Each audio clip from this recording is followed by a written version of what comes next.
This one? Yeah, he's right here. Counsel? Morning. Good morning. My name is Dylan Graham. I'm the attorney for the appellant Idania Castro. I'd like to reserve 4 minutes for rebuttal. The issue on this appeal is whether or not a trial court can enter a final summary judgment 3.5 months after the case was dismissed for lack of prosecution. And a recent decision of this court was Bernard versus Rose. And Bernard's a little bit different. Bernard's a little bit different than the facts of your case. I authored Bernard, and I remember the case. And in Bernard, nothing was filed during that whole time period. And in this situation, there is an issue that a summary judgment motion was filed. The trial court allegedly wrongly granted the dismissal for lack of prosecution, but even more so, the rule had been amended, or has been amended, that you've got to get notice and have an opportunity to set it aside, and they claim they didn't get notice. I mean, Bernard, I understand where you're coming from, but the facts are slightly different on Bernard, so it's kind of hard to really line them up. Yeah. What happened here is the first time they argued that they didn't get notice is in their answer brief. They didn't argue it at the hearing before the judge on the motion for relief from final judgment. I argued at page 224, 225, and 237 of the record on appeal. I made arguments that their motion to reopen the case was filed 3.5 months after the case was dismissed. It was done ori tennis. It was done ex parte. And So how do you deal with Deutsche Bank versus Basanta, which was authored by Judge Cortinez from this court? that case doesn't apply. See, in those. Why do you think that case doesn't apply? That's called the no notice exception to the rule that the court loses jurisdiction. The problem is that the court dismissed the case when it had no cause to dismiss the case. Right. Because there was record activity. And that was a mistake that the court made. Should not have done it. The case should have remained in place. Within the 60 days.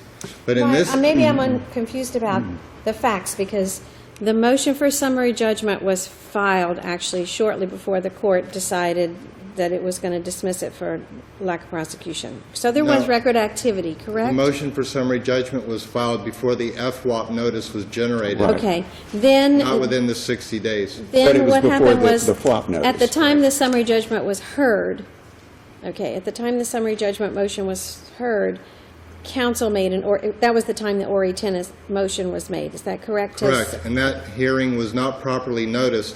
My client appeared at that hearing, and she was told by the representative for the court in charge that that motion would not be heard because it was not, because FWAP had been entered, and also, if you look at the court docket, it was not set. It was said that the calendar was full. So that hearing should not have gone forward on that day, and my client left. And so it's tantamount to having a hearing without notice. And Florida law is legion that when there's a hearing without notice, that the order is void. So what the plaintiff, the appellee should have done after the FWAP order was entered, within 10 days, they should have filed a motion for rehearing. They didn't do that. Well, first they should have showed up at the hearing. They didn't do that. There's absolutely no record evidence that it was sent to a wrong address. The same attorney for Aurora Loan Service filed the complaint and was the attorney all the way through the case. And there's not one scintilla of record evidence that they did not receive notice of the FWAP notice or the FWAP order. And they didn't argue it at the hearing. And the first time they made the argument was in their answer brief. So they've waived that argument. And I have a case right here. It's a Florida Supreme Court case, and it says a decree is binding even though erroneous because of the irregular procedure and will not be set aside or reversed or modified except on appeal.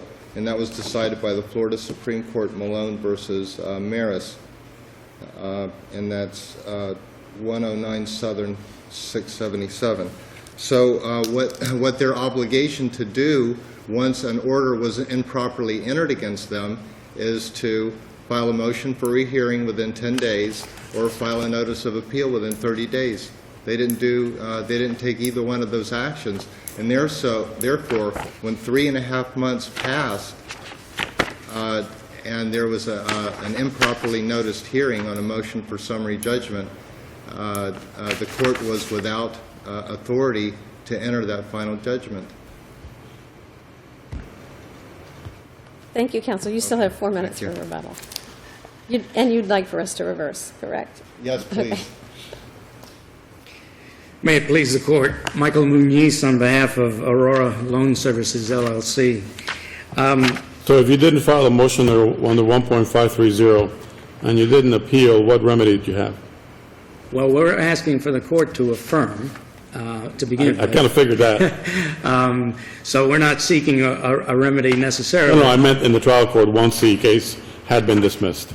Well, the fact was, as you pointed out in your comments, the court was in error when the court dismissed the case because there had been record activity. Does that give rise to a 1.540 motion? Under those circumstances, it could. Is that a mistake that's contemplated by the motion, by the rule? No, that would not fit under that rule because that would actually be a judicial undertaking. Judicial undertakings do not fit under Rule 1.540B. But I would like to point something out to you that's in our brief that was overreaching on our part. Page 11, we say that the appellant didn't preserve any of its arguments in the trial court. That's not true. So I wanted to point that out. The fact is, the one argument that was preserved in their motion for relief from judgment was simply this, that the judgment was void because of the prior dismissal order. Well, there are two particular facts that are dispositive of this case, in our view. First, I'm beginning to be confused. well, let me clarify. Are you saying that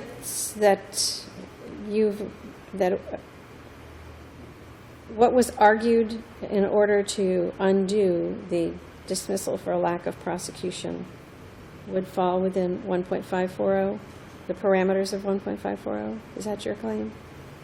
I don't believe that was your exact question. But I think you said it did not. Right. I think you said that that's not the kind of mistake that That a is trial judge- contemplated by the rule, correct? Right, that's correct. But I want to point out two dates that are very significant here. And the first date I'm going to point out to you is February the 18th of 2009.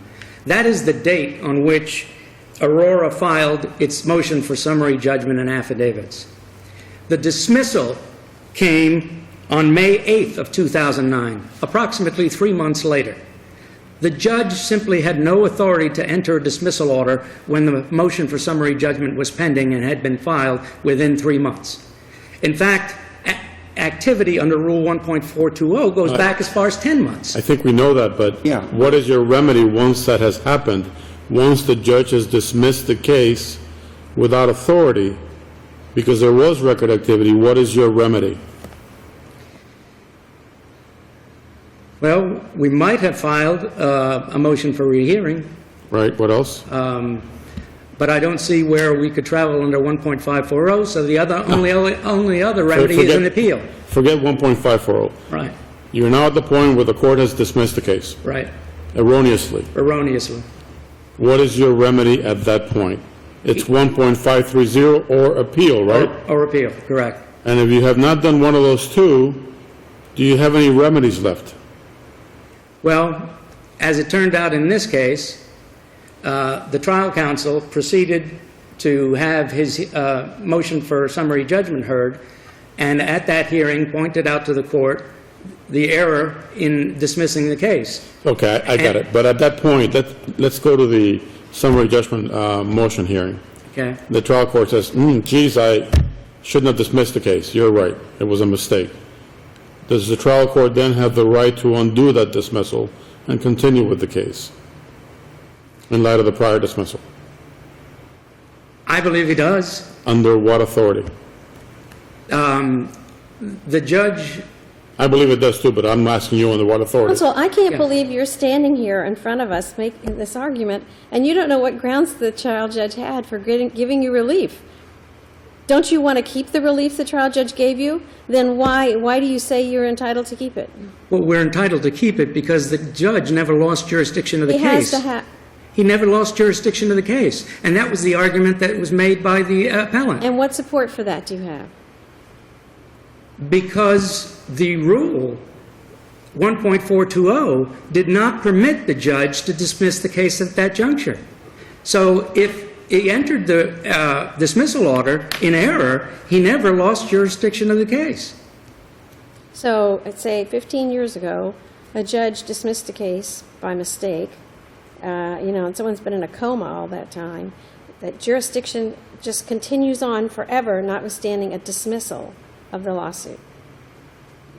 Is that what you're possibly arguing?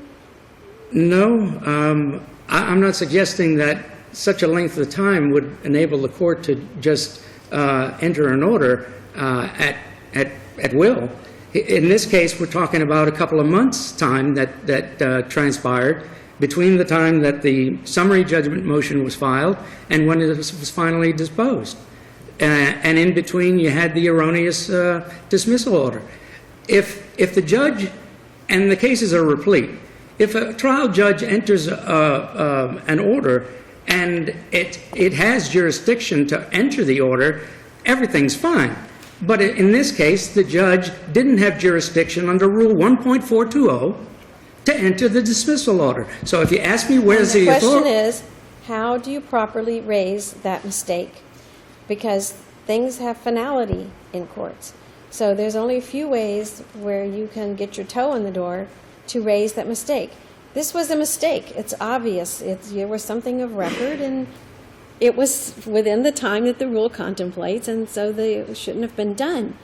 Right. But it was done, so there are only certain methods after that happens where you can get it undone. A motion for rehearing within 10 days, correct? Correct, Okay, an appeal within 30 days, correct. or 1.54 motion. So which one was this? Well, obviously, it was none of those. What was filed was what was called up to be heard, and that was the summary judgment motion. At that juncture, the court considered the Ortenis motion to reopen the case because it was error to dismiss it, and the judge did just that, and ultimately entered a summary judgment in favor of our client. To have corrected himself was a proper thing to do, frankly, regardless of the vehicle that we used to get the judge to understand that. It simply was improper to enter that dismissal order when it was entered. There's no 1.540 that you could have brought at that time? There's no basis under 1.540? As I understand 1.540, it's 1.540 was geared in the guise of a mistake, because that's what we're calling it here, and I think that's what it was. That's not the type of mistake that 1.540B was intended for. So that wouldn't have been, I don't believe, the proper vehicle to bring it. With that, Your Honors, unless there's any other questions, we would ask that the court affirm the judgment. Thank you, counsel. Counsel, you still have 4 minutes. Brief rebuttal. Your Honors, an order dismissing a case for warrant of prosecution is a final order. When that order is entered, the party against whom it is entered has to file a motion for rehearing within 10 days or the court loses jurisdiction. The only thing they can do after that is file an appeal within 30 days or a 1.540 motion. Counsel has candidly admitted that none of those 3 things were done. The Ortenis... Well, why, oftentimes we look at the substance of a motion, not what it's called, to determine what it is. I mean, you can say it's a a motion for dismiss, but if it's really in its body, a motion for summary judgment, we treat it like a motion for summary judgment, and vice versa. So if this would fall within the category, in one of those categories of a 1.540, wouldn't that apply if it fell within one of those categories? Should not that have, would that not that apply to undo what was obviously a mistake on the record here?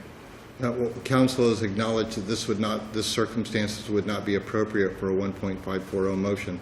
But even if it was, this was not a properly noticed hearing because it was not, the court docket indicates that the calendar was full and the motion was not going to be heard.